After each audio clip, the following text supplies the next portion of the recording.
कृष्ण कृष्ण हरे हरे, हरे राम राम राम हरे हरे।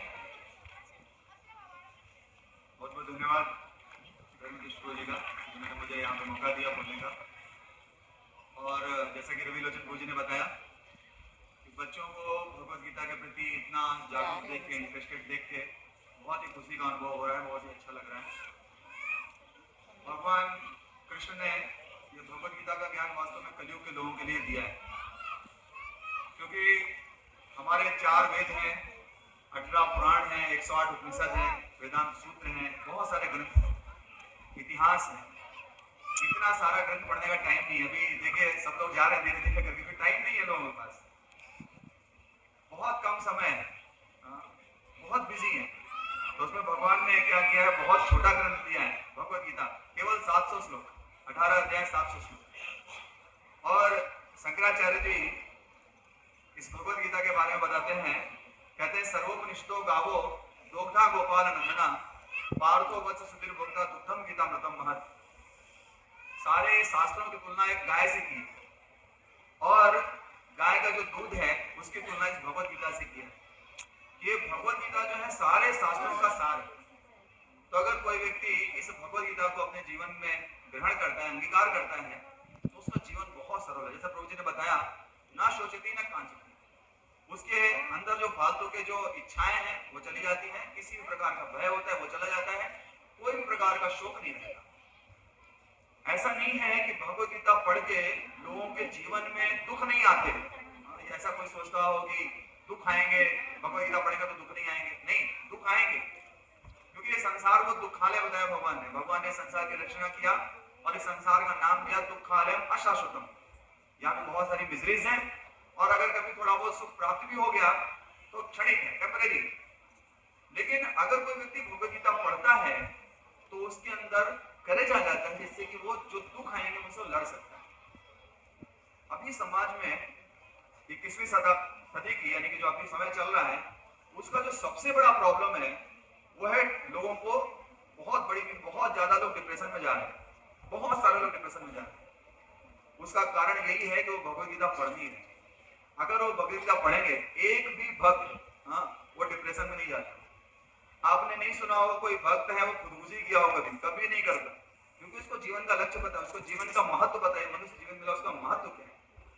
अभी समस्या क्या है, हम लोगों को सब कुछ बहुत जल्दी चाहिए, बहुत शॉर्ट में चाहिए, बहुत छोटे में चाहिए, इसलिए रील्स देखते हैं। रील्स देखते हैं, मान लीजिए 20 सेकंड की रील होती है तो 5 सेकंड देख के पता चल जाता है अच्छा है कि नहीं, दूसरा चेंज करो। तो भगवत गीता को थोड़ा समय देके सीखना चाहिए। हालांकि भगवत गीता हमारे पास बुक रूप में मौजूद है, लेकिन उसको भी इस प्रकार से हिस्ट्री समझनी होती है, जियोग्राफी समझनी होती है, मैथ समझनी होती है, एक टीचर चाहिए रहता है। ठीक वैसे ही भगवत गीता को सीखने के लिए हमको एक गुरु की आवश्यकता है। उसके द्वारा यहाँ पे सिलवासा में धर्म दृष्टि को बहुत अच्छा प्रचार कर रहे हैं, और बहुत सारे लोगों के पास भगवत गीता का ज्ञान पहुंचा रहे हैं। ये वास्तव में कोई धार्मिक ग्रंथ नहीं है, बार बार ये बताया जाता है कि ये धार्मिक ग्रंथ नहीं, ये एक ग्रंथ ऐसा है जिसके द्वारा आप कैसे जीवन जिएंगे वो इसमें बताया गया। भगवान कृष्ण आपसे क्या चाहते हैं, आप देखेंगे अर्जुन के लिए, लेकिन नहीं, भगवान ने ज्ञान किसको दिया है? भगवान ने ज्ञान अर्जुन को दिया। अर्जुन रिटायर हो गया था? नहीं। बूढ़ा हो गया था? नहीं। सन्यासी था? नहीं। अर्जुन तो इतना बड़ा धनुर्धारी था कि उसके ऊपर पूरा कुरुक्षेत्र का युद्ध टिका हुआ था। अगर वो वहां से निकल जाता तो युद्ध में हार जाते, वो तो आराम से हार जाते। वो भगवान के वचनों के द्वारा मोटिवेट हुआ और उसने अपने कर्तव्य का पालन किया। ठीक वैसे ही भगवत गीता हमको एक अच्छा व्यक्ति बनाने में मदद करती है, इसलिए हर व्यक्ति को भगवत गीता पढ़ना चाहिए। यहाँ जितने भी बच्चे हैं, मैं ज्यादा आपसे समय नहीं मांग रहा हूँ, मैं बोल रहा हूँ आप केवल रोज दिन में 2 श्लोक पढ़िए, कम से कम 2 श्लोक पढ़िए। और ये बताऊं, जो भगवत गीता के श्लोक हैं, ये वास्तव में भगवत गीता के श्लोक भगवान के द्वारा बोले गए हैं। ये कोई सामान्य श्लोक नहीं है, ये भगवान के द्वारा बोले गए हैं। अगर आप इनको केवल पढ़ोगे तो अपने आप आपके जीवन में इतने सुंदर परिवर्तन आएंगे, आपको इतना अपने आप को एनर्जेटिक महसूस करोगे, कल्पना भी नहीं कर सकते। वो भौतिक संसार में संभव नहीं जो भगवान के इस ज्ञान के द्वारा, इस भगवत गीता के द्वारा प्राप्त होगा। तो मेरा आप लोगों से ये निवेदन है, ये भगवत गीता हमेशा अपने साथ रखो, हमेशा इसको। इवन बड़े बड़े लोग, लोकमान्य तिलक, आप जानते हो कि महात्मा गांधी सब भगवत गीता पढ़ते थे। महात्मा गांधी तो बोलते हैं कि मैं रोज भगवत गीता पढ़ता हूँ, और जब भी मुझे, ऐसा बोलते थे, अभी तो चले गए, तो बोलते थे कि जब भी मुझे कोई भी मुझे कुछ लगता है कि मैं परेशान हूँ, मुझे कोई समस्या है, मैं भगवत गीता खोलता हूँ और भगवत गीता मुझे उस क्वेश्चन का पर्टिकुलर आंसर दे देती है। ये भगवत गीता की खूबी है।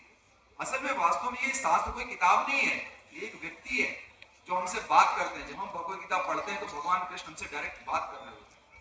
तो मेरा आप लोगों से अनुरोध है, आप सभी से, गार्जियन हो, बच्चे हो, जो भी हो, आप भगवत गीता को स्वीकार कीजिए। एक श्लोक, 2 श्लोक रोज पढ़ने का प्रयास कीजिए और देखिए आपके जीवन में आप परिवर्तन देख सकते हैं, आपकी समझ में परिवर्तन देख सकते हैं, जीवन जीने का नजरिया आपका चेंज हो जाएगा। ये भगवत गीता ग्रंथ ऐसा है। बड़े बड़े लोग भगवत गीता को पढ़ते हैं। आप सभी जानते होंगे, आइंस्टीन का नाम सुना आपने, वो भगवत गीता पढ़ते थे। और भी बहुत लोग जो कि बहुत फेमस हैं। इवन हमारे पास स्लाइड्स हो, अभी स्लाइड तो नहीं है यहाँ पे, हम दिखाते कई लोग जो महान महान लोग हैं, जो हम लोग जिनको जानते हैं कि बहुत विशेष लोग, वो सब भगवत गीता पढ़ते हैं। तो इसलिए इस ग्रंथ को हमारा, ऐसे कहते ना, एक कहावत है ना, घर की मुर्गी दाल बराबर, तो हमारा ये करके हम लोग तो पढ़ते नहीं, इसको आप पढ़िए और अपने जीवन में बड़ा परिवर्तन देखेंगे। आप समझ में, व्यवहार में, हर जगह परिवर्तन दिखेगा अगर आप इसको थोड़ा गंभीरता से लें। ये मेरा आप लोगों से निवेदन है। आशीर्वाद देने का मेरा कोई योग्यता नहीं है, और मेरी आपसे निवेदन है, भगवत गीता को अपने जीवन में उतारने का प्रयास करिए। कुछ नहीं कर सकते, एटलीस्ट 2 श्लोक रोज पढ़िए। हरे